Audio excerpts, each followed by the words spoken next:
Indonesia memang kena menang. Tidak ada pilihan lain, guys. Indonesia lawan Irak ni kena menang. And I wish the team best of luck.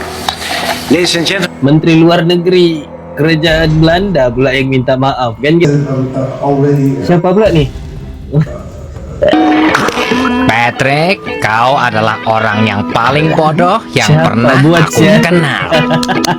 Benarkah itu SpongeBob? Benarkah itu SpongeBob? Tentu saja, Patrick. Siapapun yang punya mata bisa melihat itu. Siapa buat ni anjir? Hey, what's up guys, welcome back to my channel again, yang Kowen React. Boom. Okay guys, Indonesia kini berada di titik penentuan lawan berikutnya, Irak.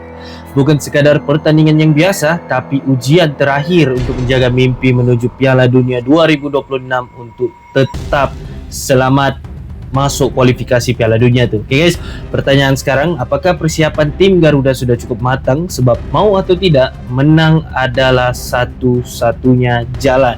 Kalah berarti mimpi itu musnah. Dari strategi Patrick Kluivert, kondisi pemain hingga semangat ribuan supporter yang siap memenuhi stadium, semua mata tertuju pada laga ini kali ini. Inilah saat Indonesia buktikan bahwa Garuda tidak pernah takut terbang tinggi, bahkan di langit paling berbahaya sekalipun. Jadi tanpa perlu kita buang masa, kita masuk terus ke dalam video tersebut. Stay tune.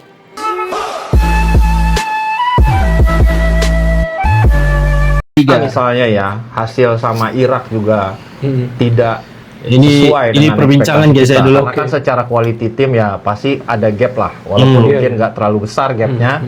Kita mungkin bisa melakukan perlawanan. Asumsi, misalnya kita gugur di round 4.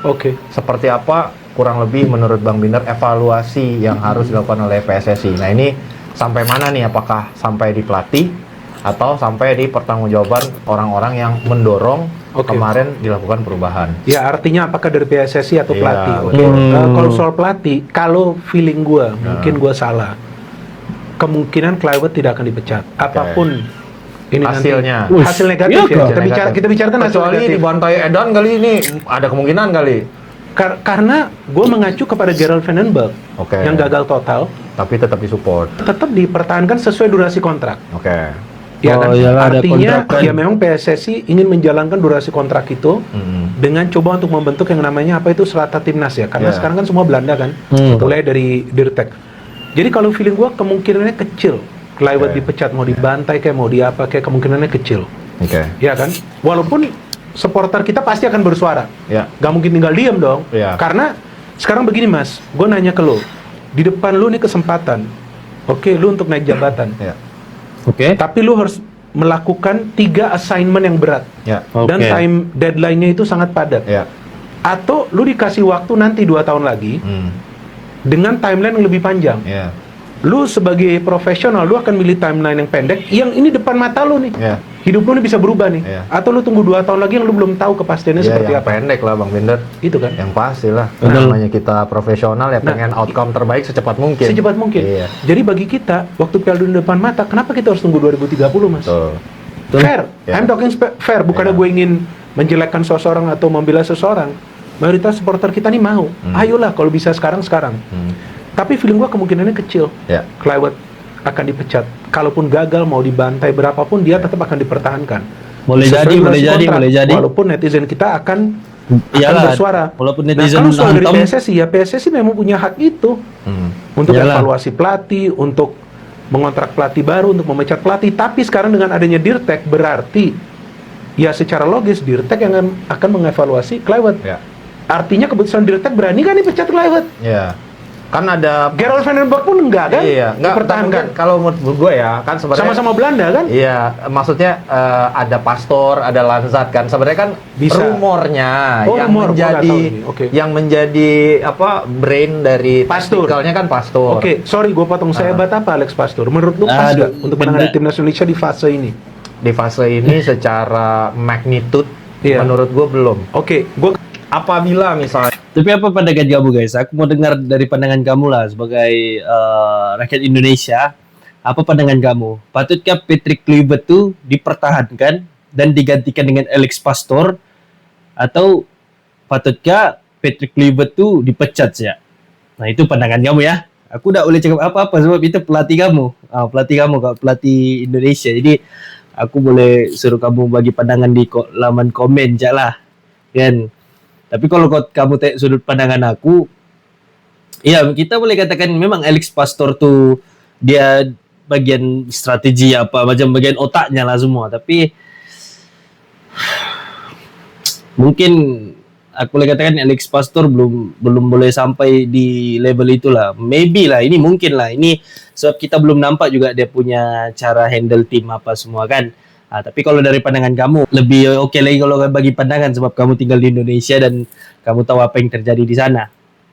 Penyerang andalan Irak terancam absen, untungkan skuad Garuda. Penyerang andalan timnas Irak, Aiman Hussein dikabarkan absen di laga melawan Indonesia akibat cedera. Tentu ini jadi angin segar untuk Merah Putih. Bagaimana tidak, Aiman Hussein menjadi momok menakutkan bagi lini belakang Indonesia. Dalam 3 pertemuan terakhir, Aiman Hussein mampu menyarangkan 2 gol ke gawang Indonesia. Namun, meski Aiman Hussein diragukan tampil, Irak tetap menjadi ancaman karena ada sosok Ali Jasim. Dalam 3 pertemuan kontra Indonesia, Ali Jasim mampu mencatat 1 gol dan 2 assist. Apakah absennya Aiman Hussein akan menguntungkan Indonesia, FIFA Mania? Penyerang andalan Aiman Hussein tiada guys ya, Aiman Hussein. Tapi kalau si SpongeBob tu buat line up bodoh-bodoh lagi memang kena kita lah. masih ada pertandingan penting lawan Irak. Mau nggak mau harga matinya adalah menang. Di luar itu adalah nunggu keajaiban dari hasil lain. Kalau bermain dengan 3 back menurut mungkin nggak? Artinya ketika kita ngomongin nggak ada Calvin Verdong, kan opsinya pasti mau nggak mau menyisakan hanya si Dean James dan juga Sean Tottenham maupun Yance. Kalau lu main 3 back 3-5-2 bukan 3-4-3. Berarti lebih banyak di tengah. Ya. Kalau lu bisa pasang, kita sekali lagi berandai-andai. 3 back, Rido, Justin sama Itses. Oke. 5 di tengah, kiri Calvin atau Dean James. Kanan Dix. Oke. Di tengah lu pasang 2 DM. Kalau kasih Haye sih pasti itu. Pelu PSL, depannya kalau gue Reinders. Depannya lagi 2 striker siapa? Zelstra sama Ole. Zelstra masuk, bukan Ole sama Miliano. Ole sama Miliano. Sebenarnya gue juga kepikiran, kan kita juga pernah mencoba kayak Nero number 10 itu atau Kamboja pernah main di Nero number 10 juga kan, Coach? Atau lu main di depan dengan Justin, Itses, Kevin Dix. Oke. Di Miliano di wing. 2 strikernya bisa Ragnar sama Ole. Tapi sisi defensifnya jadi berantakan dong kalau Miliano di wingback kanan dong. Iyalah, betul. Ya kan agak riskan kan, dia di defense-nya agak. Betul. Maksudnya dia dibutuhkan saat kita menyerang gitu. Itulah kenapa gue bilang jangan. Tapi ada aku nampak tadi formation untuk menentang Irak. Aku nampak tadi tuh yang ini kalau pakai formation ini, susunan pemain ini, aku rasa ini boleh nih aku bilang nih, sebab nanti macam ada tuh. Kita tengok dulu, kita cari dulu. Gila. Apa gila, Bang? Akhirnya ajuan protes PSSI diterima oleh AFC terkait dengan perubahan jadwal pertandingan antara Indonesia melawan Irak. Jadi memang kalau 2,5 di Indonesia, 3,5 di Malaysia. Sebelumnya, pertandingan antara Indonesia versus Irak dilaksanakan pada pukul 22.00 WIB. Setelah ada ajuan protes dari PSSI terkait dengan jadwal pertandingan, akhirnya AFC menerima ajuan protes tersebut. Maka dari itu jadwal pertandingan yang sebelumnya jam 22 WIB berubah menjadi 02.30 dini hari waktu Indonesia Barat. So, mari kita dukung timnas kita. Mari kita dukung timnas Indonesia. Macam mana aku nonton 3,5 di sini. Sini kalau kamu di sana 2,5, di sini 3,5. Alamak, tapi bolehlah tidur awal, set alam insyaAllah kan. Asumsi Ji ya. Ini kontra Irak pun nanti kita asumsi tidak positif lah. Evaluasi terhadap Patrick Kluivert dalam kacamata lu seperti apa? Haruskah dia di replace? Haruskah dia diberikan kesempatan? Karena kan apapun itu dia bawa satu rombongan nih Ji, ya pasti costly gitu kan, pasti butuh adaptasi lagi kalau itu diganti. Kemudian pemain-pemain yang ada sekarang mungkin udah nyaman komunikasinya gitu. Jadi lo sendiri ngelihatnya seperti apa? Kalau gue lihat justru lebih kepada ini akan kepalanya lebih kepada Erick Thohir sebenarnya. Kalau menurut gue ya fairness-nya adalah Kluivert-nya harusnya di out sih menurut gue. Kalau misalkan emang gagal dan secara permainan mengecewakan. Kalau kita secara permainan itu yang sepatutnya kita bisa melihat perlawanan yang sangat bagus kepada Irak gitu ya menurut gue. Kurang beruntung. Iya kurang beruntung menurut gue itu ya mungkin masih ada harapan untuk dilanjutkan dan mungkin costly-nya adalah tetap Erick Thohir yang kena di sana kan. Tapi lagi-lagi ya kan gue udah bilang dari awal sejak menunjukkan Patrick Kluivert adalah ini udah bukan waktunya kita menghina-hina dan juga menyalahkan Patrick Kluivert yang bahkan belum mulai bekerja. Menurut gue justru di sini jari telunjuk kita mengarah kepada ya RT yang memberikan perubahan ini kan. Kalau hasilnya bagus, ya kita akan memberikan apresiasi. Kalau hasilnya salah, ya lo harus ada ibaratnya ada punishment yang diberikan. Either lo memberikan fairness ketika lo kemarin STY setengah jalan lo cabut, Kluivert-nya sekarang gantian lo cabut juga karena menurut gua gagal. Walaupun gue dengar Kluivert diwawancara di Liputan 6 katanya tidak ada target yang diberikan, tidak ada target lolos Piala Dunia yang diberikan. Gue nggak ngerti itu apakah benar apa tidak yang diberikan PSSI seperti itu. Nah, serius ya? Iya, ketika ini tidak works ya harusnya ada evaluasi dan menurut gue dipecat ada hal yang masuk akal. Tapi lagi-lagi adalah bagaimana Erick Thohir. Ayat tadi tuh tidak ada target yang diberikan untuk masuk ke Piala Dunia. Bersikap, bereaksi dan juga menyikapi dari ya ini keputusan. Apa maksudnya guys? Curiga kan nih? Keputusan yang salah, perjudian yang akhirnya berujung kegagalan buat kita semua sih. Asumsi Ji ya. Tapi aku rasa Patrick Kluivert nih memang susah lah guys. Aku rasa mungkin dia walaupun mungkin nanti lepas game Irak nih, mungkin dia tidak akan dikeluarkan lagi, tidak akan dipecat lagi. Sebab aku tidak tahu apa penyebabnya lah. Kan, cuma memang firasatku pun mengatakan memang dia tidak akan dipecat lah. Memang tidak akan diberhentikan Patrick Kluivert. Keep positive, although it's very difficult. You're in the emotions, but we need to keep faith for Saturday, and hopefully Saudi can do something for us, and then we can still become second hopefully. And, we see. You never know what happens. Keep positive, although it's very difficult. You're in the keep positive, dia bilang walaupun mungkin akan susah, tapi mereka akan berjuang habis-habisan guys ya. Inilah skenario terbaik untuk lolos ke Piala Dunia 2026 setelah kemarin kita kalah melawan Arab Saudi. Di mana syarat utama untuk lolos langsung melalui round 4 ini, timnas Indonesia wajib menang atas Irak dengan selisih 2 gol guys. Salah satu contohnya kita menang dengan skor 3-1. Nah, seandainya setelah kita berhasil menang dengan selisih 2 gol atas Irak, di laga terakhir Arab Saudi wajib kalah dengan selisih 1 gol saat melawan Irak. Dan jika skenario ini terjadi, otomatis timnas Indonesia keluar sebagai juara grup dan berhak lolos langsung ke Piala Dunia 2020. Tapi ini betul skenario-nya nih ya, kalau kita perhatikan. Indonesia memang kena menang. Tidak ada pilihan lain guys. Indonesia lawan Irak nih kena menang. Sekurang-kurangnya 2 gol. Lebih 2 gol. Dan Irak jumpa Arab, Irak perlu menang untuk Indonesia masuk ke Piala Dunia. Selepas perlawanan Irak jumpa Indonesia nanti dan seandainya Indonesia menang, kita doakan yang terbaik untuk Indonesia ya guys. Seandainya Indonesia menang di situ dan dorang ada lebih 2 gol, kita tunggu keputusan Arab lawan Irak guys ya. Tapi kalau kita nampak daripada gameplay Arab sebelum nih, Irak boleh makan nih. Yakin aku Irak boleh makan. Cuma baru-baru nih Indonesia kan diturunkan dengan line up yang nggak tahu lah apa kawan baik SpongeBob tuh buat tuh. Are more important than ever. Menlu Belanda minta maaf usai Patrick Kluivert gagal beri kemenangan. Kita dengar. Then finally, on a lighter note, there is something else that binds our countries, and that is football. Yesterday, Indonesia played an important match with none other than Patrick Kluivert as your national coach. As a Dutchman, of course, I take special pride in seeing such a football legend contribute to Indonesia's sporting success. And even if the result of yesterday's match was slightly disappointing, and my apologies for the Dutch part in that, there's still a chance for Indonesia to qualify for the World Cup, and I wish the team best of luck. Ladies and gentlemen. Menteri Luar Negeri kerajaan Belanda pula yang minta maaf kan guys. In a world facing serious challenges, we need strong partnerships, grounded in trust, shared values and common goals.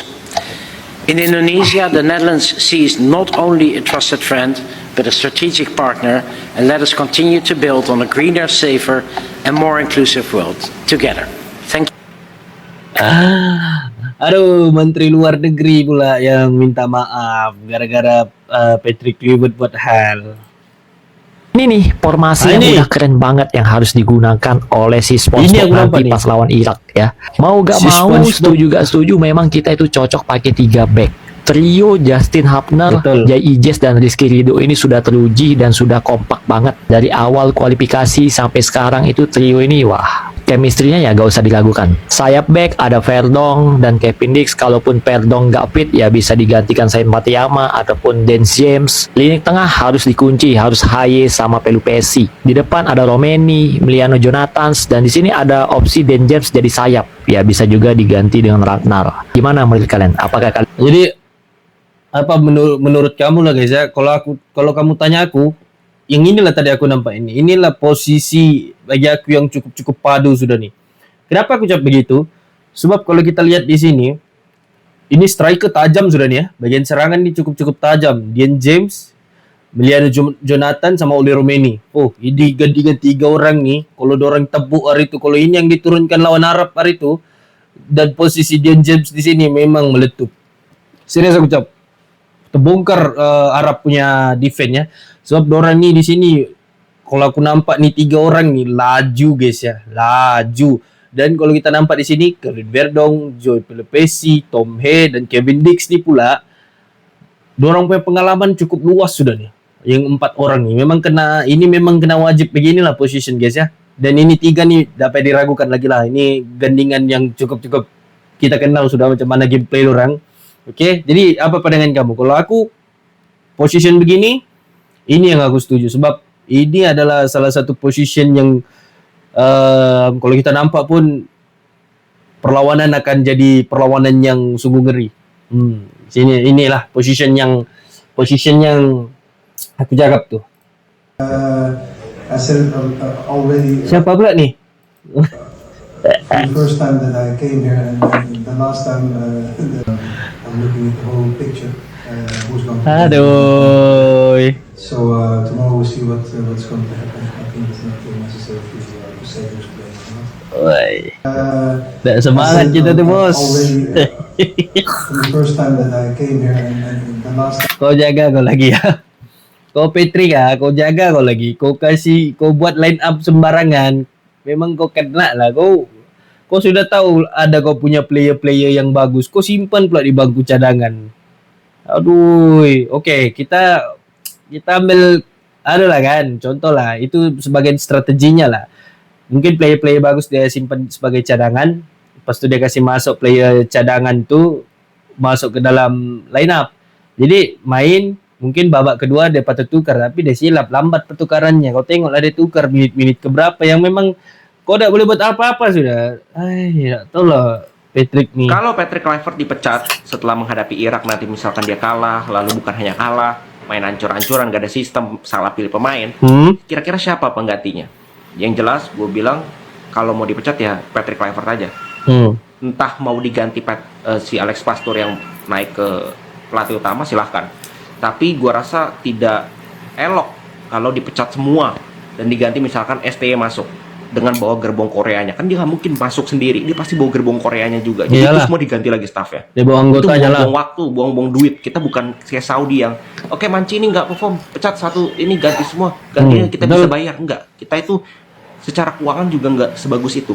Jadi jangan buang-buang duit untuk hal yang nggak. Kalau Saudi kuat duitnya kan, kita tahu lah. Coba dibangun stratanya. Oke, kalau misalkan pelatih utamanya nih kayaknya miskin taktik, kayaknya katro nih, ya udah ganti dengan pelatih yang lebih bagus. Nah, pertanyaannya siapa pelatih bagus yang mau dan lagi nganggur untuk melatih timnas Indonesia? Jelas nggak banyak. Siapa yang mau melatih negara dengan ranking segini, uangnya juga pas-pasan gitu.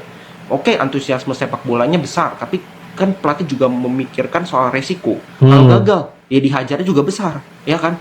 Udah gitu pemainnya juga ya kalau dibilang berkualitas banget nggak juga. Beberapa berkualitas iya, Jadi ya siapa dari Belanda? Kalian bisa komen, mungkin kalian punya referensi yang jauh lebih besar dibandingkan gue, siapa pelatih-pelatih di Belanda yang sekarang dalam posisi nganggur. Jelas itu harus nganggur ya, dan mau untuk kira-kira melatih timnas Indonesia dan cocok dan tentu saja berkualitas ya. Masa Ten Hag? Ten Hag lah pula disebut. Tapi betul lah, kalau seandainya kalau Patrick Kluivert dipecat dan Shin Tae-yong masuk, confirm Shin Tae-yong mana dia mau berganding sama Alex Pastor? Memang nggak bengam lah, ada orang punya kepala otak. Shin Tae-yong tetap akan tarik dia punya anggota-anggota dari Korea, baru gaul kan, baru anak-anak gaul, baru macam senang bercakap. Kalau kau bayangkan ya, Shin Tae-yong berganding sama Alex Pastor, apa jadinya? Memang melanggar lah. Itu ada dia punya konsekuensi lah guys, sebenarnya ada konsekuensinya lah. Tapi kalau Patrick Kluivert nih, dia perlu dengar lah. Dia sudah nampak dia punya Instagram diserang, TikToknya diserang. Jangan dia mau buat bodoh lagi. Coba dia berpikirkan, wih aku sudah kena serang begini, jadi aku perlu buat yang terbaik untuk timnas Indonesia nih. Apa yang aku perlu buat? Rombak lagi strategi tuh, gali lagi ide dalam kepala tuh. Ini sembarangan celenap. Patrick, kau adalah orang yang paling bodoh yang Siapa pernah buat aku ya? kenal. Benarkah itu SpongeBob? Tentu saja, Patrick. Siapapun yang punya mata bisa melihat itu. Siapa buat nih anjay? What the fuck? Halo, Su Patrick. Nek kowe ora iso nyusun formasi, kuwi tak kei gambaran, tak kei contoh, tak susunke. Nek nglawan Irak nganti ora mbok terapne, wis kowe njalukmu piye? Diurus cacah apa tak gujer? Apa maksudnya? Apa maksudnya tuh guys? Aku udah paham lah. Cuma kalau dia letak begitu, kalau dia letak gambar formation tuh maksudnya dia kasih tahu si Patrick Kluivert, coba kau nampak nih formation. Coba kau pikirkan nih tentang formation nih. Patut inilah yang kau guna. Begitu kan maksudnya guys? Apa digujer cacah aku sing jotosi? Apa aku sing gujer cacah sing jotosi? Wes, jalukmu piye? Aku udah paham lah guys, kamu terangkan di bawah nanti ya. Salah satu pertanyaan terbesar setelah kekalahan Indonesia atas Arab Saudi semalam adalah seberapa gede peluang kita buat lolos langsung ke Piala Dunia 2026. Dan kayak yang udah kalian tahu, timnas Indonesia masih berpeluang lolos secara langsung meskipun tipis banget. Skenario-nya kayak gini. Yang pertama, timnas wajib menang dengan selisih minimal 2 gol dari Irak. Dan di pertandingan lain, Irak menang dengan selisih 1 gol dari Arab Saudi. Kalau skenario-nya berhasil kayak gitu, semua tim di grup B bakalan punya poin yang sama, yaitu 3 poin. Dan timnas Indonesia lah yang berhak maju ke Piala Dunia karena menang selisih gol. Ya kurang lebih klasemen akhirnya bakalan kayak gini. Nah emang skenario pertama ini peluangnya kecil banget karena kita harus menang dengan selisih 2 gol dan kita juga bergantung sama hasil pertandingan tim lain. Makanya yang paling masuk akal adalah ngincer peringkat 2, tapi itu pun kita harus melalui proses yang panjang lagi. Kalau kita berhasil finish di peringkat 2, timnas bakalan lanjut ke ronde 5, di mana kita bakalan diadu sama runner up grup A dalam pertandingan 2 leg. Kalaupun menang, timnas gak langsung lolos ke Piala Dunia karena kita bakalan melaju ke playoff antar konfederasi. Dan kalau lihat potnya, kita udah ditunggu sama wakil dari CONCACAF alias Amerika Utara. Kalau berhasil menang lagi, kita bakal ketemu sama wakil CAF alias tim dari benua Afrika. Nah kalau menang, barulah kita secara resmi lolos ke Piala Dunia 2026. Jadi gimana guys? Menurut kalian skenario mana yang paling masuk akal buat tim nasional Indonesia? Tulis di kolom komentar. Berat guys ya, berat sangat.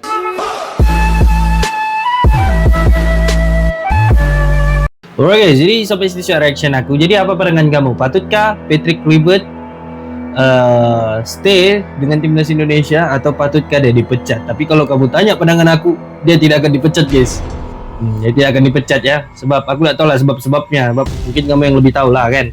Dan kalau tadi kita nampak tuh condition untuk masuk ke Piala Dunia tuh, ini sebenarnya harapan terakhir sebenarnya. Inilah harapan terakhir masa menentang Irak nih.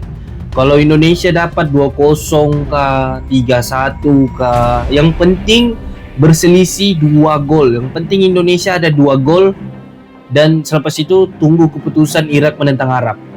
Nah, itu sya ditunggu. Kalau masuk ke round 5, kita sudah nampak tadi siapa-siapa yang menunggu di depan tuh memang wakil-wakil yang berat daripada Amerika. Mana tadi? Amerika Utara sama Afrika kan, daripada benua Afrika kan. Sana berat guys. Boleh aku jawab, memang berat lah kalau bagian sana. Kalau masuk round 5 sudah berat sedikit lah. Tapi itulah aku harapkan Indonesia menang lah lawan Irak dengan keputusan 2-1, 2-0, 3-1. Nah, lepas tu kalau Irak lawan Arab 1-0, mudah-mudahan 1-0. Mudah-mudahan Indonesia menang lawan Irak tu banyak lah sikit. Nah, jadi ada peluang banyak untuk masuk ke Piala Dunia guys. Kita doakan yang terbaik untuk timnas Indonesia. Dan untuk Patrick Kluivert pula, jangan kau buat line up sembarang-sembarang lagi ya. Kau sembarang-sembarang, ada pula tim lawan Arab tuh patutnya kau membantai di situ, kau buat pula line up sembarang-sembarang. Dan lama aku sayuri kau ni. Oke, tapi saya reaction aku dan see in the next video and comment react.